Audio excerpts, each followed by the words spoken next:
Hello, ladies and gentlemen. My name is Johnathan Chiem, and today's subject is implicit bias. What if I told you that you're not completely in charge of your own decisions? There's an invisible force that influences our thinking and our actions. It's our own mind's implicit bias. It is a sort of mental shortcut that we take both in business and in everyday life.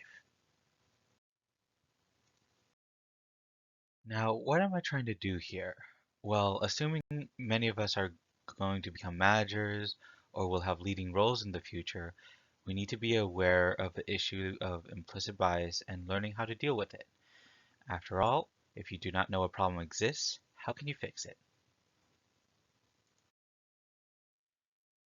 We will start with the most general scenario. In the most basic of circumstances, what does implicit bias do? Well, it silently influences our decisions without you knowing it unless you're actively aware of it. Similar to how you would have some sort of automatic lean towards one side or another. If you're trying to be fair and impartial, this bias would interfere with that.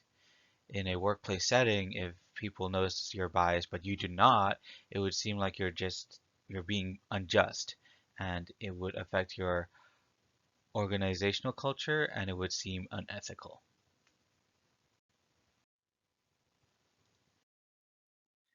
Now, why should you care?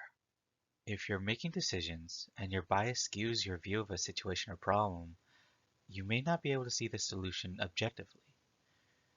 As these decisions can affect your coworkers or employees, they can negatively impact their image of you and therefore lose their respect. If it continues, this could degrade your work relationship with them and may eventually cause them to quit or look for employment elsewhere. Implicit bias is caused by our past experiences and what we've been exposed to. We would assign good or bad labels in our mind when we encounter positive or negative experiences with certain people and events. This imprints a subtle bias to our decisions we make when it includes people of the same group, whether it be race, nationality, gender, etc. A structured take on how to combat implicit bias is to have awareness training so that everybody in the workforce is aware of what it is, enable an environment that would confront implicit bias when it occurs, categorize it so that it can be properly discussed, discuss the event in question, and make changes in structures or systems in place so that it would be more difficult for implicit bias to take hold of decisions. Now that we've established the general sense of how implicit bias works, we will be looking into two real-life cases of when it occurs. As a measure of how implicit bias affects managers evaluating their workers, managers' ratings of their employees on such things like a performance were compiled and assessed. It was seen that comments and feedback were mostly positive no matter what race they were, but for certain races there were differences in scores, such as Asians usually having higher ones and those of African descent having lower ones compared to their white counterparts. Let's think about this logically. The whole point of rating employees on performance is to assess how they're doing and finding out if they can do better.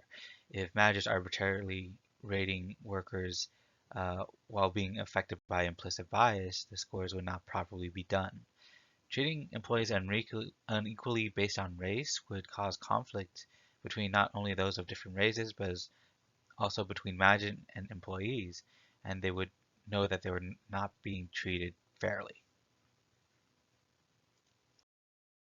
The explanation for the positive feedback was that the managers did not wish to put negative feedback in because they did not want to negatively affect their relationship with their workers.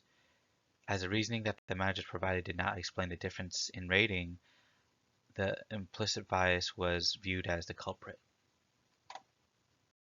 The solution proposed was to have consistent criteria to be set up so that standard measurement can be made. Making objective evaluations would make it a more fair workplace. In the next case, we see implicit bias in an environment where it thrives, and This causes bullying in the medical and surgical profession. It is important to remember that in any business and job that you are rarely working alone. Forming good work relationships with other workers would benefit both the company and the workers themselves. Bullying is a behavior that should not be allowed, especially in the workplace. It would only breed contempt in coworkers and lower morale. If if bullying is not prevented or acted upon, it may be seen as tolerated and would continue to happen. An environment that is stressful and rushes you is one where it is difficult to think critically and take implicit bias into account. This implicit bias would occur especially with people from different cultures. If left without intervention, these negative feelings would continue until bullying occurred.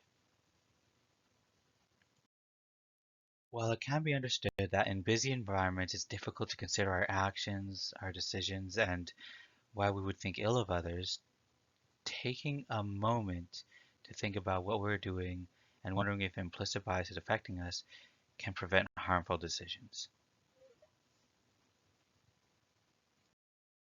That concludes today's presentation. Thank you all for your time.